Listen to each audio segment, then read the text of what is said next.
I was just a signature on a piece of paper to Silas Vane, a temporary wife, to fix his image. He told me, "Don't fall in love, Elara. This is business." I listened. I stayed quiet, and when our year was up, I walked away with the only thing that mattered. A secret Silas was never supposed to find out. But 5 years later, the Ice King of Wall Street has tracked me down. He thinks he's here to settle an old debt. He has no idea he's about to meet the son he never knew he had. Chapter 1. The rain lashed against the floor-to-ceiling windows of Silas Vane's Manhattan penthouse, but inside, the air was as cold as a tomb. I stared at the man across the mahogany desk, a man whose face was on every business magazine in the country. Silas Vane, the Ice King of Wall Street. "1 year, Elara," he said, his voice a low, dangerous rumble. He didn't even look up from the document. "I need a wife to secure the Sterling merger. My board thinks I'm too unpredictable. A stable marriage solves that. In exchange, your father's medical debts vanish. At the end of the year, we divorce. You get 10 million. I get my company." "And the rules?" I whispered, my pen trembling over the signature line. He finally looked up. His eyes were the color of a winter sea, beautiful, but frozen. "Don't fall in love, Elara. This is a business transaction. We share a home, a name, and a public image. But we do not share a life." I signed. I had to. But looking back, that was the easy part. The hard part was the 365 days that followed. Living with Silas was like living with a ghost who owned the world.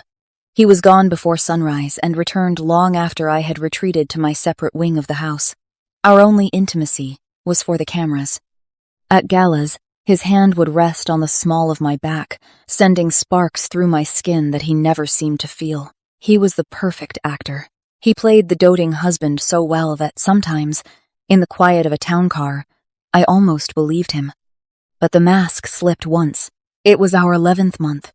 Silas had just closed the merger, but he didn't look like a winner. He came home smelling of expensive scotch and exhaustion. I found him in the library, staring at a portrait of his own father, a man who had been even colder than Silas. "You don't have to be like him," I said softly, stepping into the dim light. He turned, his guard completely down for the first time. For one night, the Ice King melted. We didn't talk about contracts or mergers. We talked about fears and childhoods. And when he kissed me, it wasn't for the cameras. It was desperate, raw, and real. But the next morning, the ice was back. He wouldn't even look at me. "The contract ends in 3 weeks, he said, over breakfast. "Prepare your things." I left on day 366. I took my 10 million, my broken heart, and a secret that was just beginning to grow inside me. Silas Vane didn't want a life. He wanted a legacy. And I refused to let my child be just another transaction. 5 years later, the town of Oakhaven was a world away from Manhattan. Here, I was just Elara, the owner of a struggling but cozy bookstore. And to my 4-year-old son Leo, I was just Mama. Leo was the image of his father, the same stubborn chin, the same intense focus when he was building his Lego towers. But he had a warmth Silas never possessed. He was my whole world, and for 5 years, we were safe. Until the black SUV pulled up to the curb of my shop. I was shelving new arrivals when the bell chimed. I didn't need to look up to know who it was. The air in the room suddenly felt pressurized, heavy with the scent of sandalwood and power. Silas Vane stood in the doorway of my bookstore, looking utterly out of place in his $5,000 suit. He scanned the room, his eyes finally landing on me. There was no warmth in them, only a simmering, dark fury. "You're a hard woman to find, Elara," he said, stepping closer.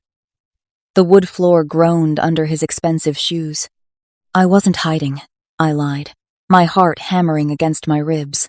I was living. "What are you doing here, Silas? The contract ended, years ago. What?" I'm here because I'm buying this block," he said, though his eyes told a different story. "And because I don't like unfinished business. You disappeared the day the papers were processed. I wanted to know why. I wanted a life you couldn't give me, I snapped. Now, please, I have work to. Mama! The sound of Leo's voice made my blood run cold. He came running out from the back room, clutching a picture he'd drawn. He skidded to a halt when he saw the tall stranger. The silence that followed was deafening. Silas froze. His gaze dropped from me to the boy. I watched the color drain from his face as he took in Leo's eyes, his own eyes. I watched him do the math. I watched the realization shatter his icy composure. Elara, he whispered, his voice cracking. Who is this? This is Leo, I said, stepping between them, my protective instincts flaring. My son. Our son, Silas corrected, his voice regaining its steel, though his hands were shaking. He stepped toward Leo, but the boy shrank back, hiding behind my legs. The rejection hit Silas harder than any business loss ever could. You had no right, Silas growled, his eyes flashing with a mix of pain and rage. He is a Vane. He belongs in New York. He belongs in my world.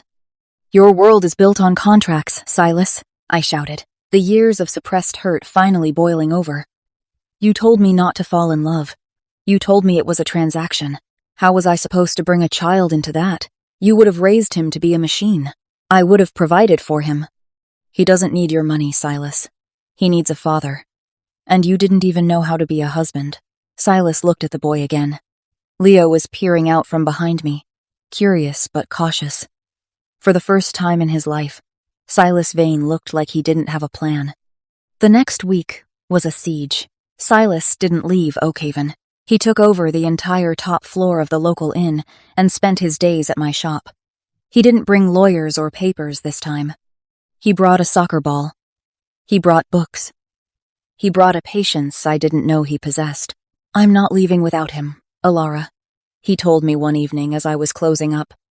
But I realize I can't just take him. He doesn't know me. And whose fault is that? I asked, though my voice was softer now. I had seen him sitting on the floor with Leo earlier that day, showing him how to fold a paper airplane. Silas had looked human. Mine, he admitted. The word seemed to cost him everything. It was my fault.